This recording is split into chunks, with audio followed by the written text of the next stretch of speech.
Hello and welcome to the Make It Count podcast.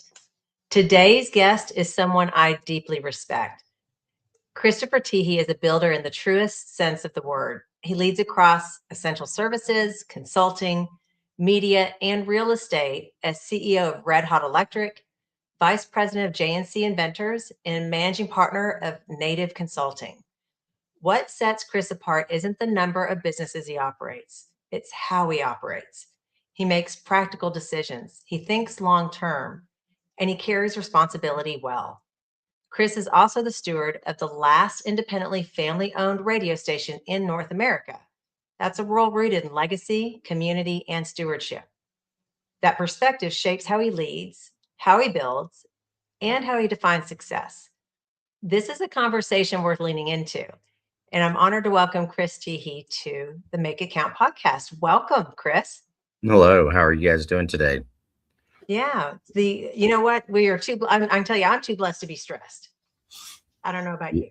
Yeah, that's it. I think you take every opportunity and every day to wake up and you just thank God I get to do another day, Yeah, So exactly. it was a blessing. Well, for those people who are watching and listening who don't know who Christopher Teehee is, tell us a little bit about you. First and foremost, I'm a father. I'm also a builder at heart. I like to build business systems and people up. So I really I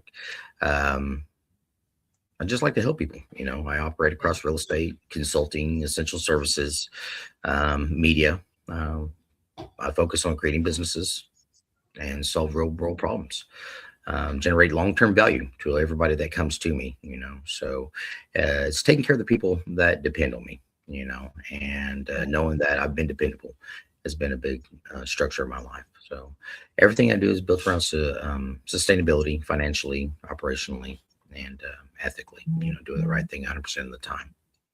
Well, and you tend to be super humble. It's interesting when I had you recently in a weekly coaching call for a real estate group, clearly that you and I are both part of.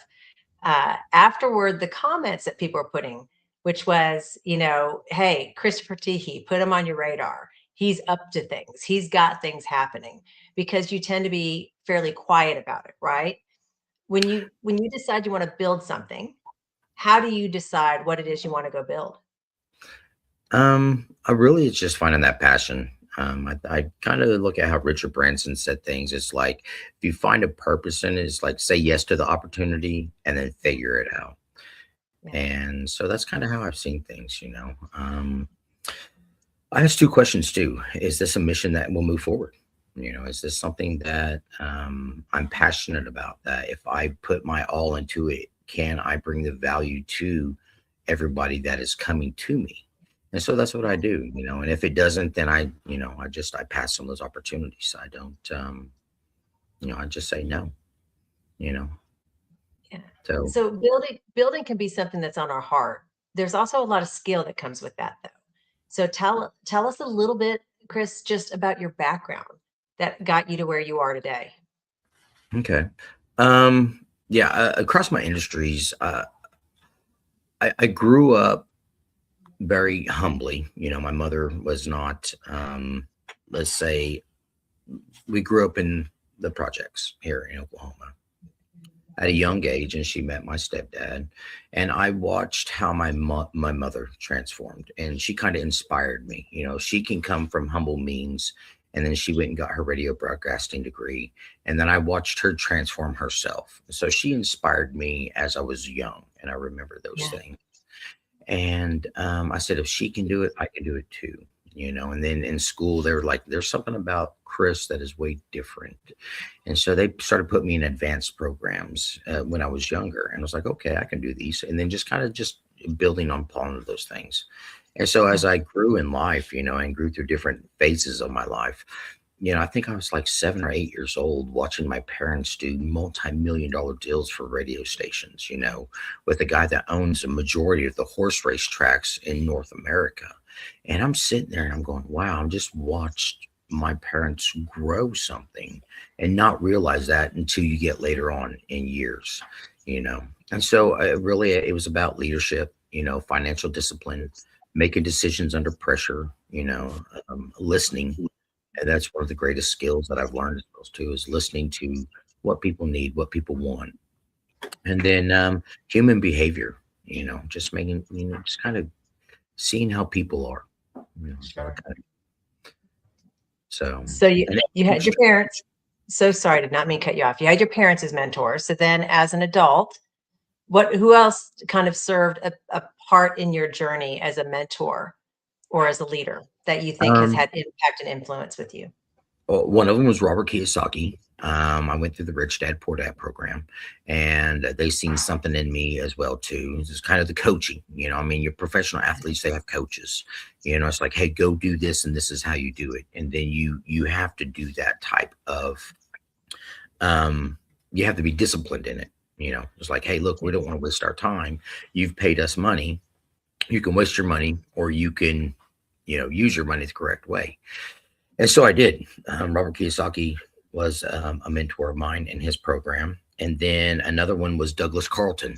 And Douglas Carlton helped build and develop Los Angeles County. He's got about 55 million square feet of real estate underneath Mm, his feet, and he was another one that helped me as well too.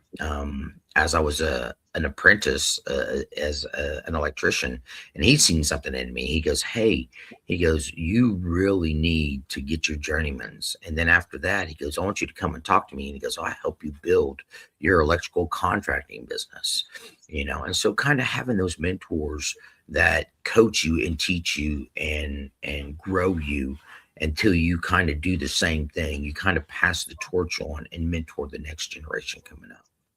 yeah. Yeah, it's so interesting. All along the way, it was they saw something in you.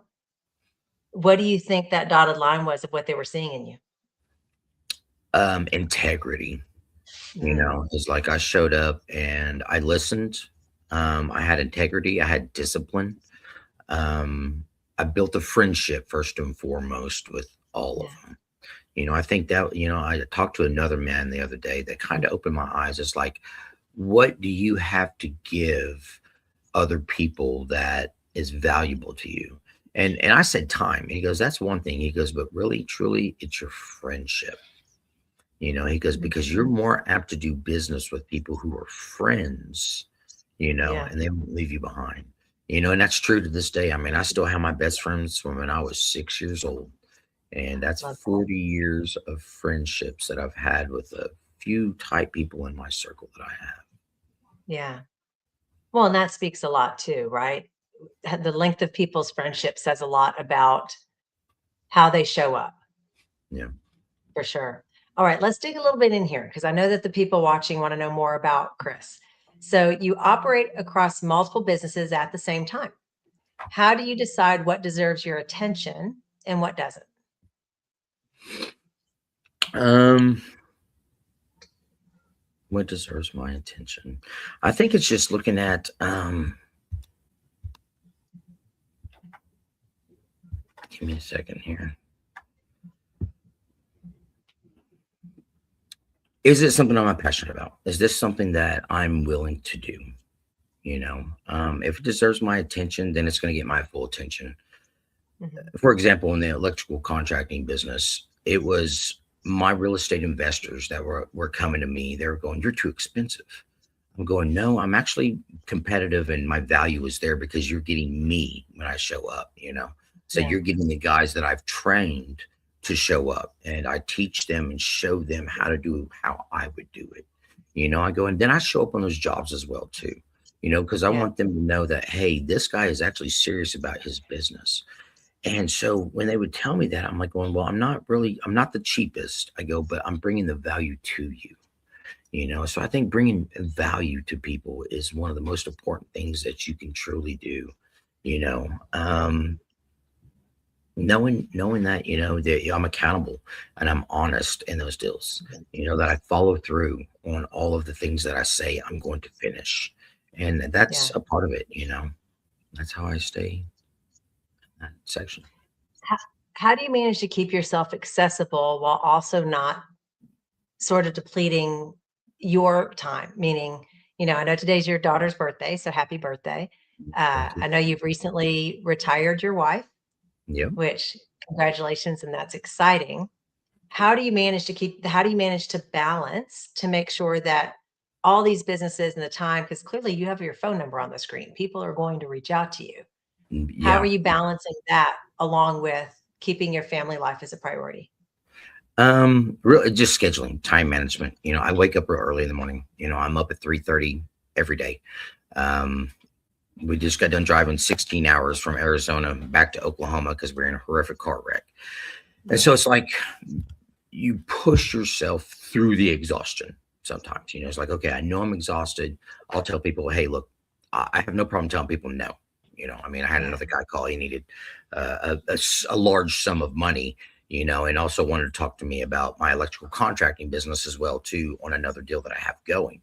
I told him no. I said, no. I said, right now, I said, my goal is to take care of myself first, take care of my wife and make sure that she is secure in what we have coming in. And then after that, it's like, I will make everybody else a part of the priorities of how I see they need it. And just scheduling time management. It's like it's a focus, really. It's like, okay, Yeah. I have this one, I have this one, and I have this one to do. It's like I can give 15 minutes here, and knowing that time block. Mhm. Oh my goodness, Greg Gunn, he was another mentor of mine that came in. He said time management is one of the hardest skills for CEOs and people who own businesses, and it's like where your focus goes is what you're going to get. And it's Mhm. like, how long do you give yourself to get these things done? So it's like, what can I get done in this 15-minute time frame? And then Yeah. blocking that time consistently and being ready to do that. And Greg Gunn, amazing, amazing, holy man. Oh my goodness. And he's got like 14 kids or something like that. I mean, he does. You'd be And jealous. yes, I mean, he was the salt of the earth, man. I miss Greg. I haven't talked to him in a long time. I need to reach out to him. So he was another Yeah. great mentor of mine. Just amazing people coming to your lives, holy men, and that's Yeah. it. Is the mentors that you have. You kind of talk about how do you do it, and don't be afraid to ask me questions. I have Yeah. people. I've done podcasts with you and other calls as well too, and people reach out to me. I'm like, well, how can I help you do something? How can I bring value that is going to help you grow? There's so much out there for all of us, and I think the first thing, and I think Pace Morby taught me this, is like the mindset has to shift first. Let Mhm. me help you shift your mindset, and then once that happens, like, okay, now let's structure time. Now let's look at business. Let's find out where your strengths are versus your weakness. Work your strengths, give your weaknesses to somebody else. Yeah. Yeah. I mean, thinking about mentors, right? Pace is a mentor to you, I believe. He's a mentor to me. And I'm Right. grateful he's really become a good friend. And there's three things I think about that he's really mastered that I know for me, I still struggle with and strive toward. But one of them, of course, is mastering the calendar. You were talking about how business owners and CEOs struggle, right, to manage their time. And I completely agree. Michelle and I were talking last week about people who have a career, right? They serve as an employee in someone's organization, and that can be great. That's for a lot of people, right? But they don't have control over most of their time. They're Right. given exactly what to do within that 8 to 10 hour workday. So then the little bit of, the window time they have for their personal lives, that's kind of what they're managing on the personal side. And as business owners, trying to keep the balance of getting everything done. My action item list for today is ridiculous. But I was in that situation. If I didn't start putting it down, I was going to miss things, Mhm. right? Or getting them out of order. So if you have a lot of things to knock out, just in general for a day, how do you prioritize? Um, a lot of them is taking no. No, I don't want to do this. No, I don't want to do that. No, I don't want to. I'm taking off the things that are not a priority. Is just Right. knock them out of there. Just say no. Like I can follow up with that one the next day. Okay. Is Yeah. making sure that your priorities that you have are accomplished and done. Like, no, this is priority one. This is priority two. Yeah. This is priority three. And then until you get those done, you don't move on to the next one. You Right. know. And so it's like, no, this is a priority. I always go back to the electrical because I spent 30 years in that industry. My priority was always to safeguard the practical parts of a people's home, a person's home. So if they call me in the middle of the night, which they have, 2 o'clock in the morning, I smell electrical burning. I see my breaker glowing red. That becomes a priority because at that point, it's like, look, call the fire department. I am on my way right now you Yeah, know and that's kind of like an emergency situation. And in business it's kind of like, what's a priority? When you look at somebody, it's like, okay, people come to me and I'm going to switch gears here for a second, back to the private money lending business. sure. I'm like, they're like, hey, I need money. I'm like, okay, everybody does. I Yeah, mean, everybody is. What's your deal? How can I help you get what you need? Well, I need money for this deal. Oh, okay, well, bring me an executive summary with all the numbers and everything so I can look at the entire deal and then I can start an underwriting process, and learning how to do all those things. And I want to fund everything that I can for everybody that I can, yeah, but it's like teaching people, hey, look, you might not be ready for this deal. Go JV with somebody who's got more yeah. experience. Don't be afraid to reach out and say, hey, look, I'm going to share some bread with you. I'm going to break bread with you, and then before you know it, now you're going to get a reputation of, hey, look, no, they actually paid me. Hey, they brought me a great deal. And then before you know it, you're helping each other out through those at that time. And then you're building inside that community as well, too. And I love that part. I really admire what Pace Morby has grown because I've never seen nothing like it in any organization that I've been Well, and that's the other two things that he has really mastered is an abundance mindset, right? There is more than enough for everyone, period. And he does not allow negativity around him. Doesn't mean you can't have a bad day, in. but Right. you know how there's just people who sort of seep toxicity. Yeah. Nothing's ever necessarily good enough. He will not allow those people around him. And I think that level of protection in his hemisphere allows him to really continue. I mean, the way he grows his businesses year over year, I've never seen anything like it. Nor has our country probably, but since they're all still privately owned, no one would know, right? Because he still wears a hoodie and ball cap. It's not as Yeah. though he's not flashy, right? No, no, he's He's humble. built Yeah. wealth with the right reasons in place. Yeah. Yeah, I think that's it too, and I'll reference the Bible. I love reading the Sure. Bible, so everybody knows here. I'm very strong in my faith with Christ. I have one of my best friends and I. We all, if we start talking God, it might be 5 6 hours, and we are discussing the Bible and the stories of it. Because if you look at the stories, it will guide you in your way. In a lot Yeah. of ways, in all of it. How to be with your children, how to be with money, how to be in business. Not Yeah. only that, you got to give homage back to God. God, hey, I need to help your people as well too. Sure. And leaning on His promises is one of my things that I truly do. Yeah. Um, but yeah, pace. You look at hoodie and ball cap. Yeah, I love that. I'm kind of a hot natured man, so I get really hot. And I love my cowboy hat. It's kind of what I've always kind of worn. I like my bell caps too, but Yeah. he is humble in his ways. He really is.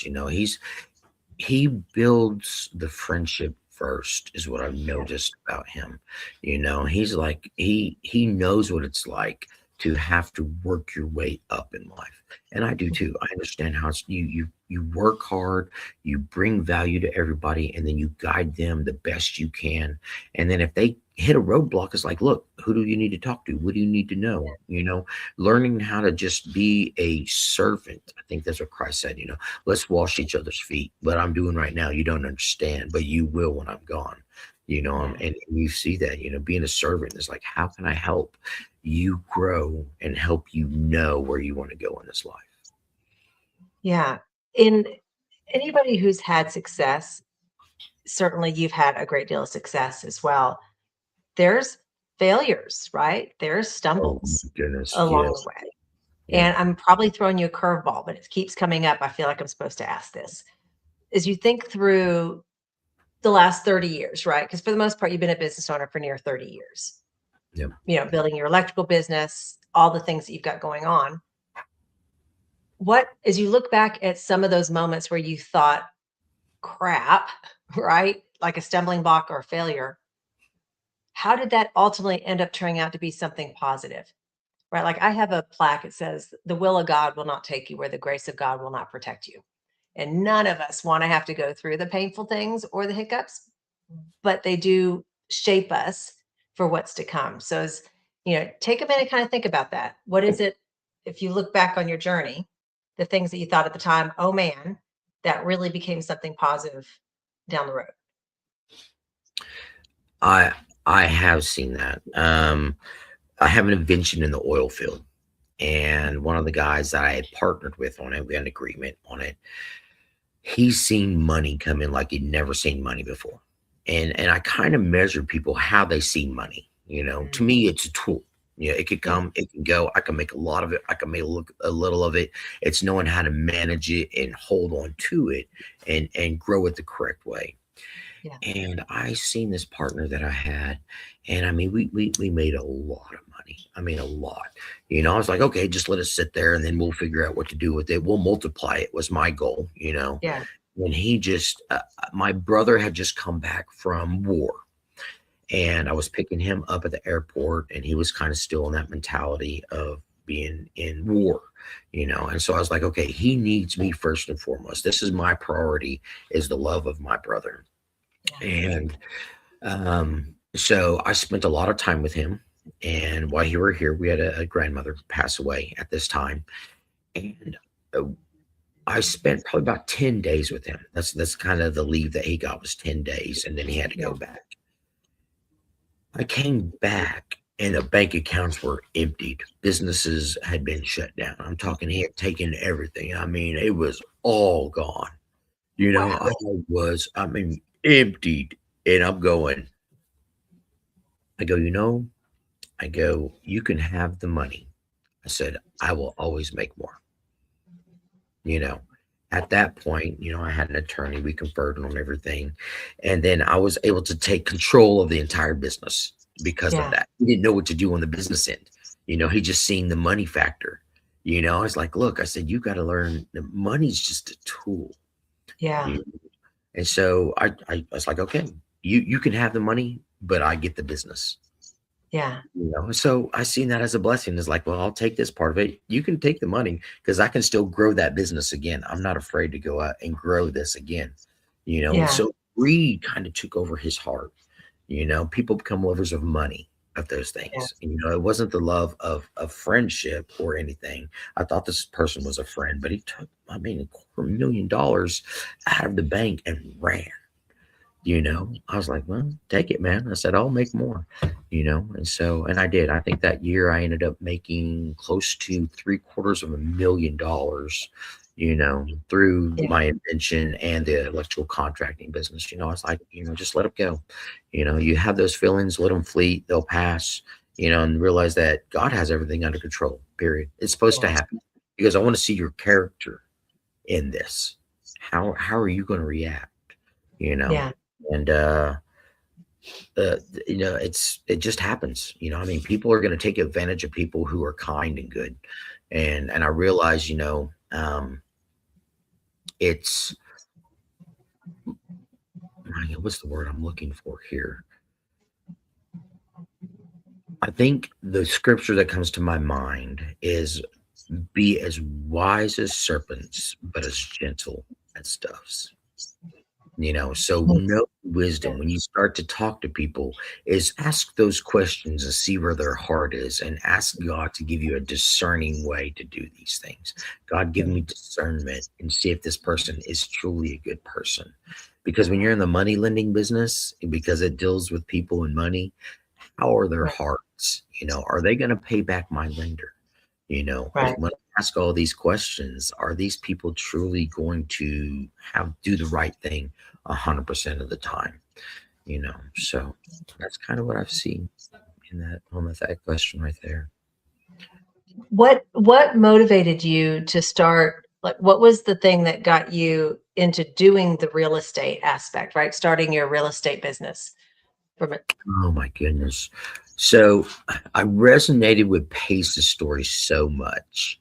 Mhm. Um, A friend of mine, he is a broker for Remax in Elk City. Mike Stout, another good mentor and friend of mine as well too. He told me at the same time, he's like, dude, you should just become a realtor. He goes, you kind of got a gift, a gift of gab for one, and getting people to buy. He goes, because you sell yourself really well. And it's not because I sell myself, it's because I follow through. I Yeah. mean, I follow when I follow through, I mean, it's like I say I'll do it, I get it done, and then I get paid.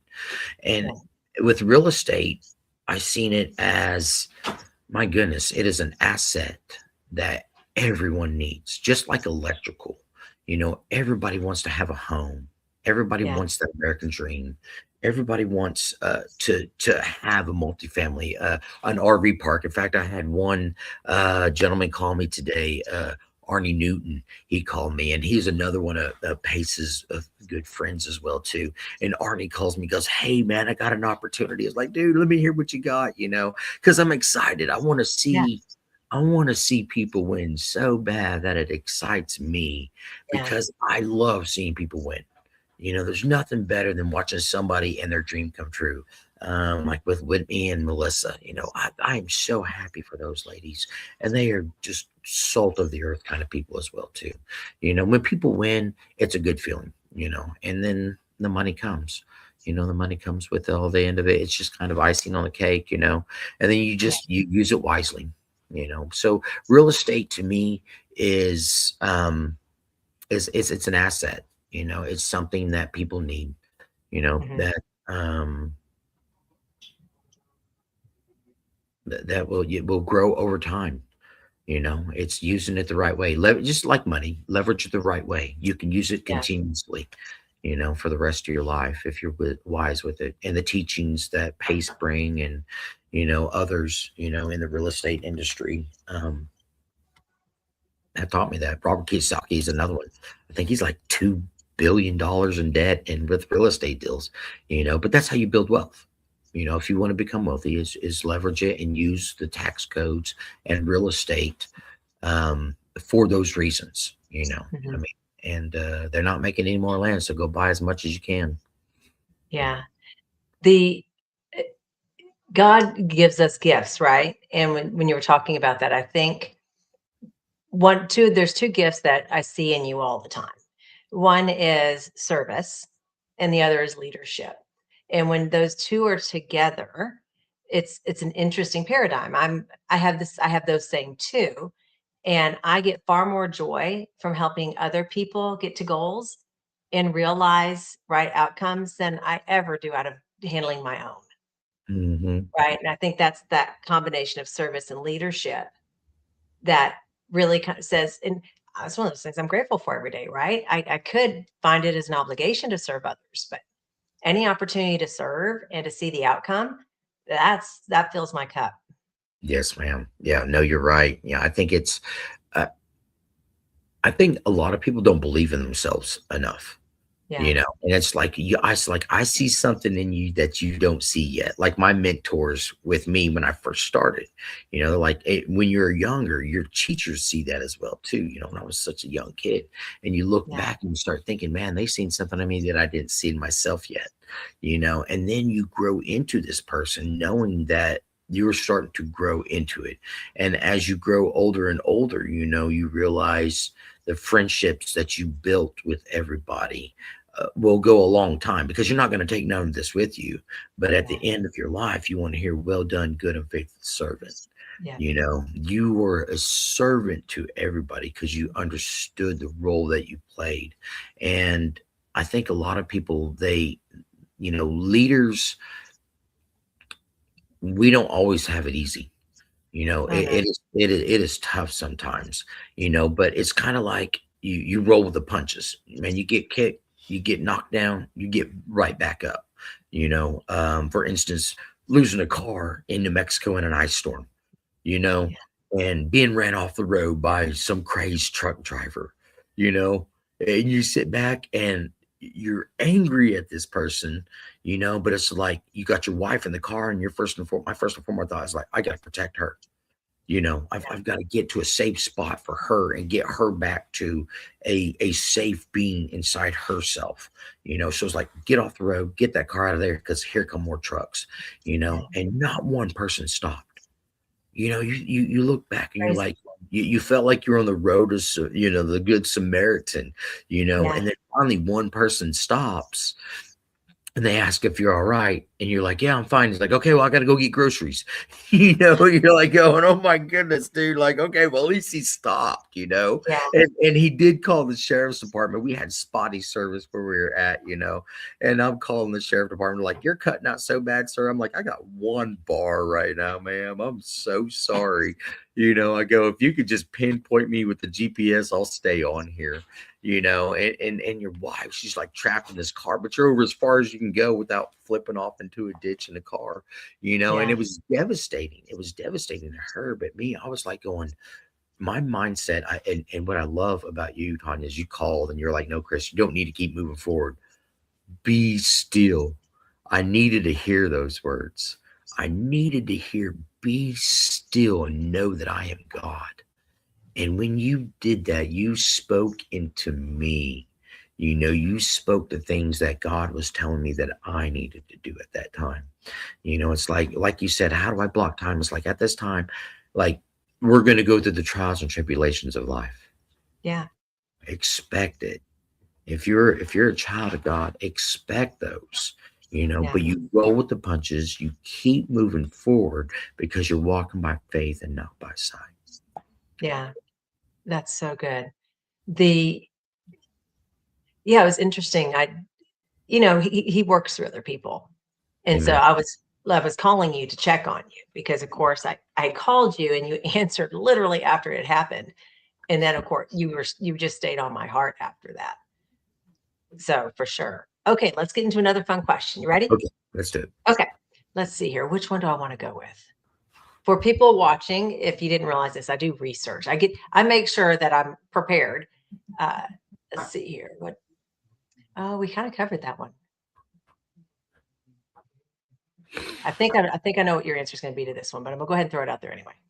In your experience, what separates owners who build durable businesses from those who are always having to rebuild? Uh, you know, um, Durable owners, they fix root causes. You know, Rebuilders are usually chasing symptoms. Mm, So one builds systems. I mean, this guy, like I have another good friend of mine that is another great man. You build the system that can operate without you. You know, yeah, that's one thing that I've looked at is like I always go back to this one. Ty Williamson, he was a highway patrolman here in Oklahoma, and he built systems. And he kind of taught me this. He goes, "Can you make a better burger than McDonald's?" Like, well, yeah, I can. I said, "Man, you've had my food." He goes, "I know you got great food." He goes, "But McDonald's built a system." He goes, "You might make a great burger, but the system is what people buy." you know and so interesting. as a business owner, you look at, how can I build a system? You look Yeah, at Pace builds systems. He puts you, okay, here's the training, you're buying into the community.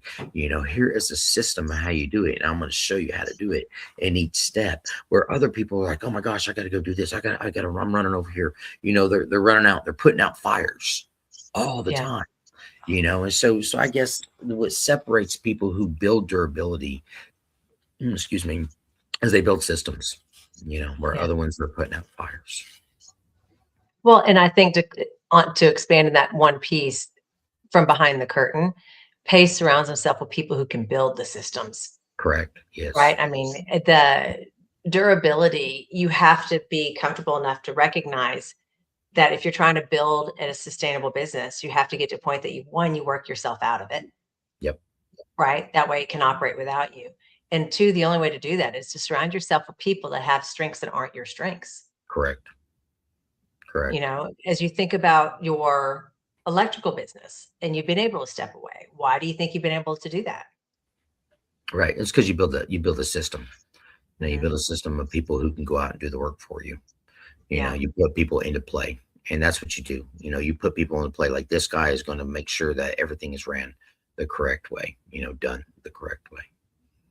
So stepping Yes. away is one of the best things you can do. Get out of your own way.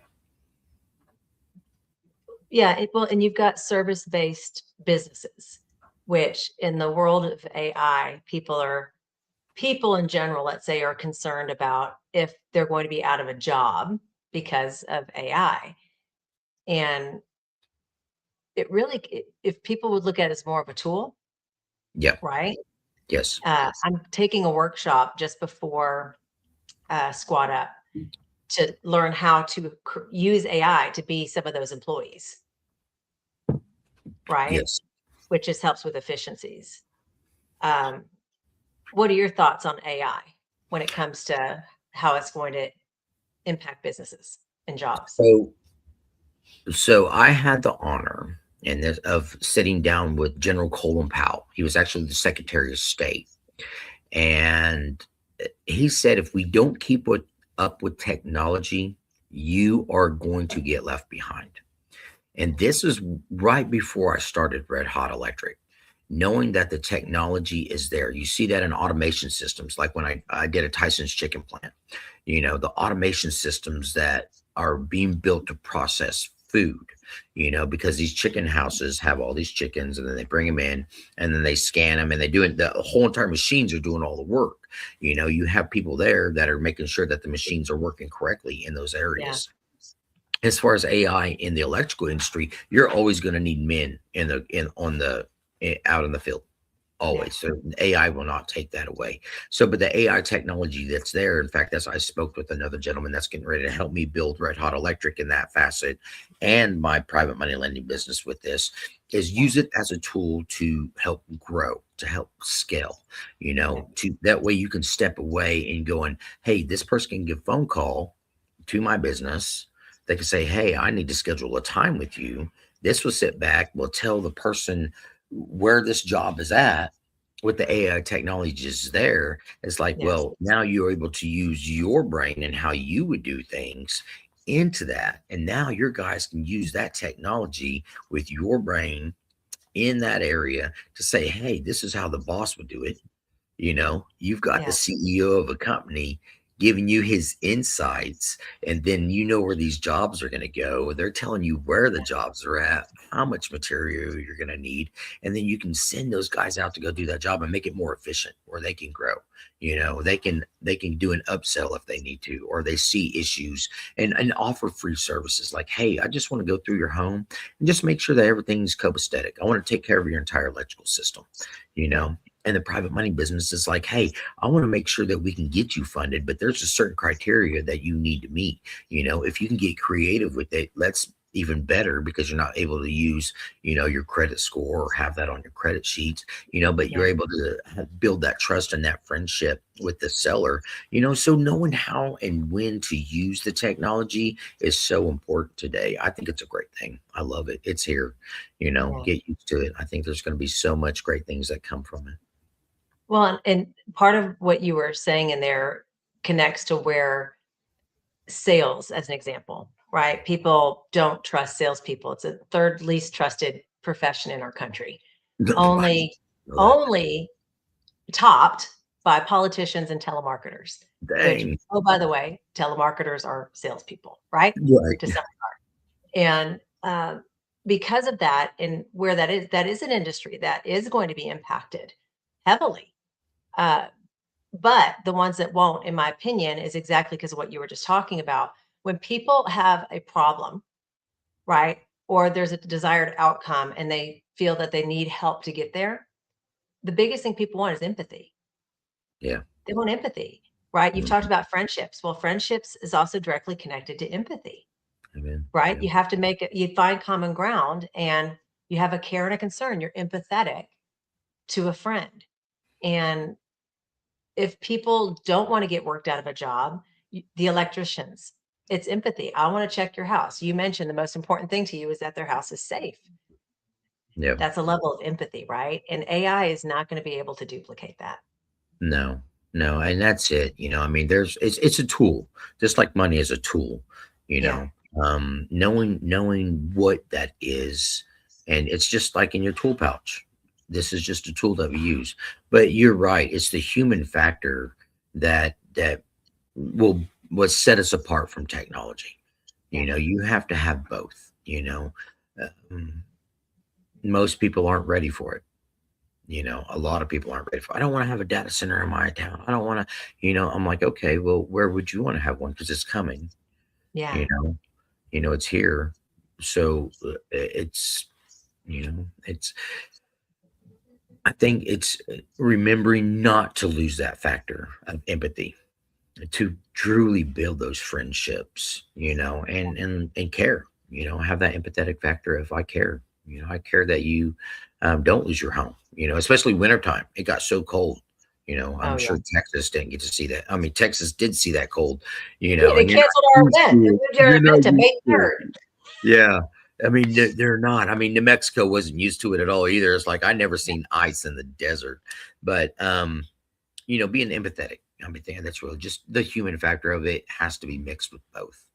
And I think finding Yeah. the balance in it, just in everything, a little bit of Yeah. everything is good. So, across your companies, what non negotiable standards do you hold for your leadership teams?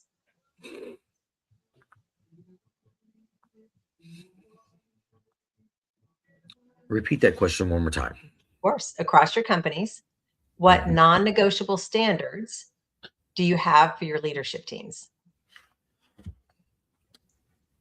I'm going to say integrity. You have to have integrity for the first and foremost.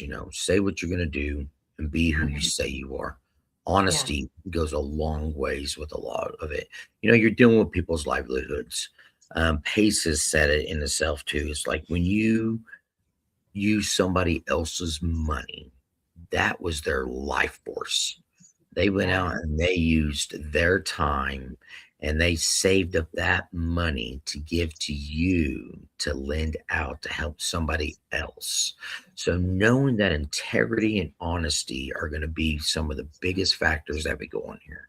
Yeah. And don't and don't lie about it, just and don't steal. I think those are some of my non-negotiables at all, is having, integrity, honesty, and don't steal. Those Yeah. are my negotiables at all. Yeah. Now, did you grow up in Oklahoma? I grew up in New Mexico, Oklahoma, and Missouri, Arkansas, Northwest Arkansas, all that kind of the four-state area in there. Yeah. So, and Texas also, I got family in Texas as well too. So kind of So, like all those areas, like so. what led you to settle in Oklahoma? My father is in Okay. Oklahoma, so he lives up on Grand Lake in the Grand Lake area, northeast Oklahoma. So just the lake area, being Cherokee Indian, I'm Cherokee. I speak Cherokee. I write Cherokee. Um, always just kind of where the red fern grows. I think that was one of the books that said, you know what, this is it. When you sit back and you look at that kind of life, I'm a hunter. I love fishing and hunting. That's my biggest passions. I give all the money in the world away if I could just hunt fish all the time. So knowing that, you kind of have roots here. Yeah. My roots were here. So I love Oklahoma. I love it. I've got many, many friends across this entire state. You know, I got people who don't like me. That's fine. I mean, not everybody's cup of Not your tea. people. Okay. Yeah. Yeah. But Oklahoma is good. I love Texas, Arkansas people as well too. Another state I fell in love with was Georgia, Savannah, Georgia, Louisiana. Traveling with, and going around all these places with pace. There's some amazing people all over this country, Yeah. and I find so much from every single one of them that I meet up with, and some of them are just full of themselves. I mean, I was like, one guy asked me, I need $2 million. So I'm like, okay, well, how are you going to cost cross? No, people just give me money. I go, then why are you asking me for money? I'm Right. going, so, Oklahoma is kind of my roots. Um, always look to travel. I think that's what my wife has loved a lot too, is all these places that we're going, meeting Yeah. all the people that we do. You know, it's brought her. I mean, I just watch her relax, and watching her just really conform to a whole new lifestyle, because she's been 20 years in a hospital and running a hospital and being part of such a chaotic scene all the time, and she handled it with grace. Even with what we just went through, she's handled it with a lot of grace. So I Yeah. love my Oklahoma people, always have.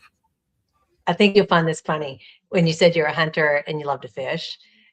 In Sunday Bible study on Sunday, I'm in this generations class, and we're all grandparents or great grandparents.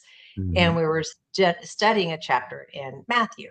And it was when he started to call, right, Peter and Andrew, the Zebedee brothers, to follow him. Yeah. And we were talking about what sort of faith it takes to not even question it, right? You just immediately leave. And we have a fisherman in the class who does all these bass tournaments, and he says, how about the fact that they left the boat? Like, Yeah. him, it was the fact that they literally left the boat, because his mind was just like, how am I going to fish? Right. So funny. Yeah, well, that's it. I mean, I got another good friend of mine. He is the head of security for Shaquille O'Neal. And we could talk business all day long, but Yeah. man, we start talking fishing.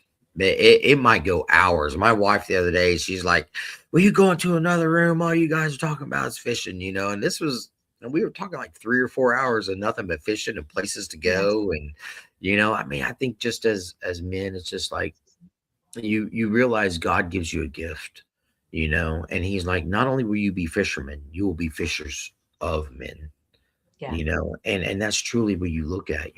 There's something about it that is a god-given gift, is Hmm. being able to talk to other men and really pinpoint who they are, where they are in their hearts, where they are in their lives. you know and it's like, if you're a fisherman or a fisherwoman, hey, I got to use a different kind of lure, I got to use a different kind of technique in order to catch that fish. And Jesus knows that. He knew that. It's like, hey, try casting over to this side. And he did. I mean, they ended up hauling in a lot of fish at that time. And I think that's just what it's about. It's about um, your catch. I expect to Yeah. catch men, expect to lead them back to the Lord, and blessed, blessed with that factor too. Yeah. Let's see here.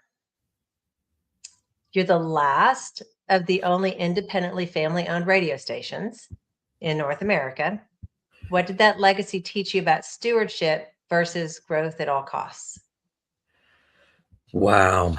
Um, growing up in a radio station, you realize that the it's a rarity in this country. I looked up something the other day. My wife and I were talking about this. 0.001% of the population in the United States of America owns a radio station. So the Mhm. rarity of owning something like that, or being a part of something like that, says something. And the Mhm. communities that you set them up in, because people need to hear what's going on. Redosa, New Mexico is the example that I use, and my parents have KRUI there, or did. Eh, the people are able to tune into a radio station and hear what's going on. They Yeah. know that they can hear what the governments are saying, where to go eat, who is trusted in these communities.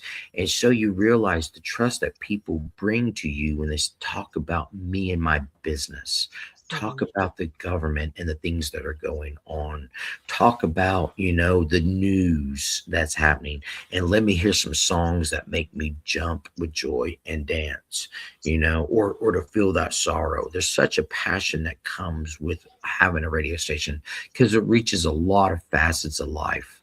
Mhm. I think my papa, he said it most. He goes, "Hey, I saw it on the radio."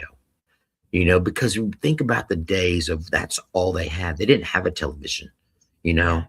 know, my wife's father didn't have a television for a long time, so they would sit around the radio and listen. And so the skills of learning to listen were so important, and I think that's a legacy that goes in everything. People listen, Yeah. knowing that you're in a community that needs you. You say, hey, our radio station's in this community. Hey, our radio station's in this community. And hey, I know where I can go talk about my business and let other people know outside these areas to come to my business. And that's an important factor. Having that marketing and that media, it goes a long ways. In fact, even with this, I talked to my little brother the other day, and he's got 3 radio stations, and I was like, hey, I'm getting ready to send you a bunch of stuff. So get ready, man. He's like, I'm ready. Just send it, because that's what we do. We just kind of help connect everybody to the world, and that's kind of what we do, and you too, you're a connector. You connect people, bring me what you know, and I'll tell everybody about it. Yeah. I listen. So in my car, I use Sirius XM. Full Yep. transparency. There's a station I like on there. But when I'm home, literally you can't hear it. I don't think you can hear it in the background. I constantly have a radio station on. Yep. So, and if we leave the house, my husband and I turn on the surround sound of a radio station for our dogs, Oh, wow. Nice. right? Yeah. Uh-huh. And because it helps keep my mind in the right spot, Yep. right? Yeah. Yeah. So what's your go-to music? Mine, country, every time. Country? Country, every time. But I like it all. I mean, I Yeah. like everything from Christian rap, uh, opera, classical music. It doesn't matter. Classic rock. That's what we have: classic rock and country radio stations. Yeah. Rap. I got some friends who are in the rap group, Bone Thugs and Harmony. Um, Shaquille O'Neal does rap. I mean, just every facet. I guess it kind of goes with the mood. There's also some Christian rap out there as well too. The Tunnel Rats. I Yeah. mean, I love those guys. Lecrae. Those guys. I've seen them in concert before. They've come up there. They got heavy metal. I got some heavy metal. I mean, but my go-to is country. I mean, if it is, I'm putting on George Strait every time. Yeah. So that or Toby Keith, or there's just so many of them. I met so many artists over my life.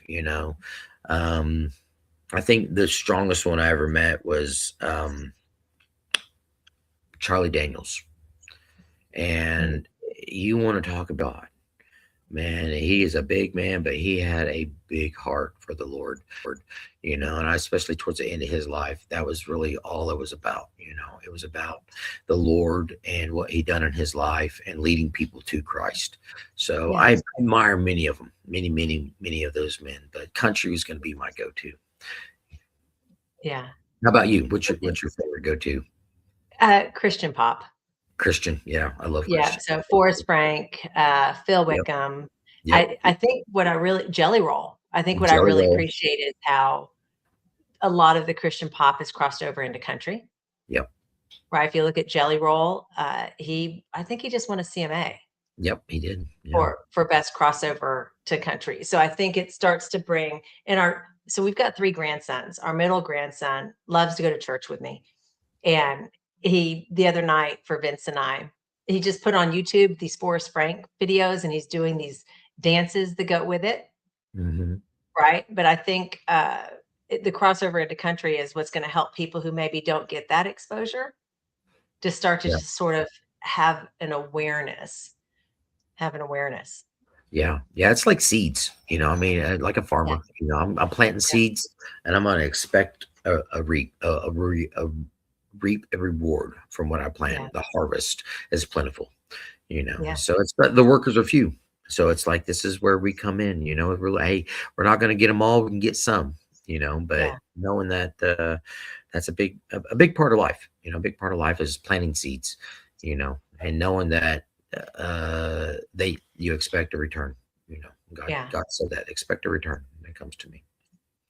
Well, as we're getting close to wrapping up, and you think about if you were to have to start all over again, right?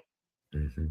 What wisdom do you want to leave the viewers with?